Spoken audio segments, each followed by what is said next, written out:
Sunday, January 28, 1945. Days after the Battle of the Bulge, a small unit of American paratroopers advanced through the snow toward their new objective, the Belgian town of Heeresbach. Nearing the town, their commander, First Lieutenant James Megellas, nicknamed Maggie, ordered his men to stop and get down.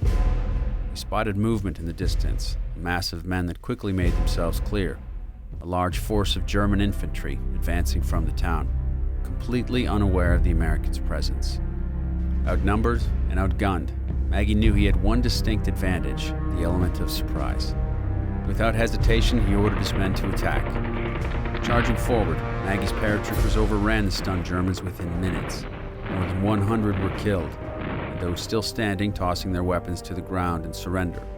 Not a single man in Maggie's small force had been killed or wounded. But the action was not over. A German Panther tank revealed itself, advancing through the snow toward the paratroopers' position.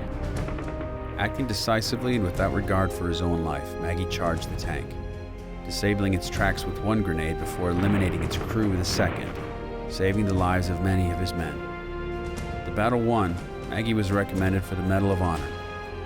However, the account of his destroying the tank was somehow left out of the official battle report due to a paperwork error, and he was instead awarded the Silver Star for leading the attack.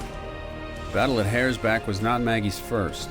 A native of Wisconsin, he became a second lieutenant in the Army upon graduating from College ROTC in 1942. Assigned to the Signal Corps, Maggie was restless to get to the front lines and soon volunteered for the 82nd Airborne Division. He first saw combat in Italy, outside Naples, where he was wounded. When the remainder of the 82nd Airborne returned to Britain in October 1943 to prepare for the D-Day invasion, Maggie's 504th Parachute Infantry Regiment stayed behind to participate in the landings at Anzio, Italy, where he was again wounded. In September 1944, fully recovered, Maggie parachuted with the 504th into Holland as part of Operation Market Guard. He survived the bloody crossing of the Waal River near Nijmegen. The paratroopers' small boats braved withering machine gun fire.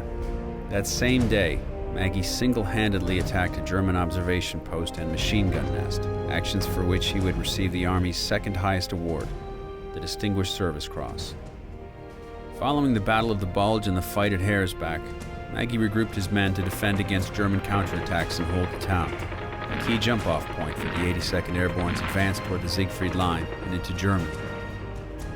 From the day he joined the 82nd Airborne Division until his final action in Germany, Maggie Megellas served as an officer with Company H of the 3rd Battalion, 504th Parachute Infantry. By the end of the war, he was commander of that company, and eventually leading them down Fifth Avenue in New York City's Victory Parade. In an era of heroes, the combat record of Lieutenant Colonel James Megellas boldly stands out. His awards include the Distinguished Service Cross, 2 Silver Stars, and 2 Purple Hearts, among many others. And to this day, Maggie Megellas remains the most decorated officer in the history of the famed All-American 82nd Airborne Division.